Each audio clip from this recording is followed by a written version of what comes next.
బీరకాయలంటే 0 calories అనుకోండి. అర KG కూర తిన్నా అందులో ఏమీ క్యాలరీస్ ఉండవు. ఏదో 13-14 క్యాలరీలే కదండి.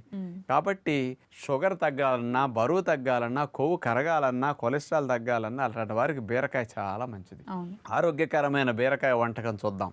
బీరకాయ పెరుగు కూర తయారు చేయడానికి కావాల్సిన పదార్థాలు: బీరకాయ చక్రాలు 250 గ్రాములు, పెరుగు 1/2 కప్, కొబ్బరి తురుము 1/2 కప్, పచ్చిమిరపకాయ ముక్కలు 1/2 కప్, మజ్జిగ 2 టేబుల్ స్పూన్స్, అల్లము తురుము 1 టేబుల్ స్పూన్, ఆవాలు 1 టీ స్పూన్, జీలకర్ర 1 టీ స్పూన్, మేగడ 1 టీ స్పూన్, కరివేపాకు కొద్దిగా, కొత్తిమీర కొద్దిగా. ముందుగా మిక్సీ జార్ తీసుకుని అల్లము తురుము, పచ్చిమిరపకాయ ముక్కలు, కొబ్బరి తురుము ఇవి నలగటానికి 2 టేబుల్ స్పూన్లు పుల్ల మజ్జిగేసి గ్రైండ్ చేస్తున్నాం అన్నమాట.